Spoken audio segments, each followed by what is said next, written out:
જ્યાં વધુ એકવાર ઝડપાઈ ડુપ્લિકેટ ઘીની ફેક્ટરી। ઓલપાડના માસમા ગામના ઇન્ડસ્ટ્રીયલ વિસ્તારમાંથી આ ઘીની ફેક્ટરી ઝડપાઈ છે। સ્ટેટ વિજિલન્સની ટીમે દરોડા પાડી અને આ વાતનો પર્દાફાશ કર્યો। ફેક્ટરીમાંથી મશીનરી, ઘીનો જથ્થો, ડબ્બા સહિતનો મુદ્દામાલ જપ્ત કર્યો છે। પોલીસ અને આરોગ્ય વિભાગની ટીમ સાથે આ બંને ટીમે તપાસ હાથ ધરી છે। રાજ્યમાં વધુ એક નકલી પ્રોડક્ટ બનાવતી ફેક્ટરી ઝડપાઈ છે। વાત કરીએ સુરત જિલ્લાના ઓલપાડ તાલુકાના માસમા ગામે માસમા ઇન્ડસ્ટ્રીયલ વિસ્તારમાંથી સ્ટેટ મોનિટરિંગ સેલની ટીમ દ્વારા નકલી ઘી બનાવતી ફેક્ટરી ઝડપી પાડવામાં આવી છે।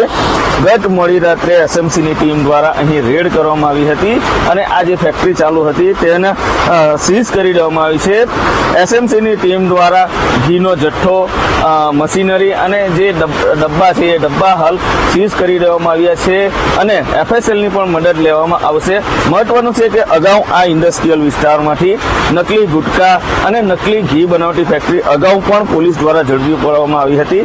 ત્યારે લોકોના ચેડા સાથે કરતા લોકો કે જે નકલી બનાવી અને માર્કેટમાં વેચતા હોય છે ત્યારે એસએમસીની ટીમ દ્વારા રેડ કરવામાં આવતા ચકચાર મચી જવા પામી છે અને ખાસ કરીને એસએમસીની ટીમ દ્વારા હાલ આ જે ઘીનો જથ્થો છે માર્કેટમાં કોને કોને પહોંચાડ્યો હતો, મટીરિયલ કાઢી લાવવામાં આવી રહ્યું હતું તેની હાલ તપાસ કરી રહી છે।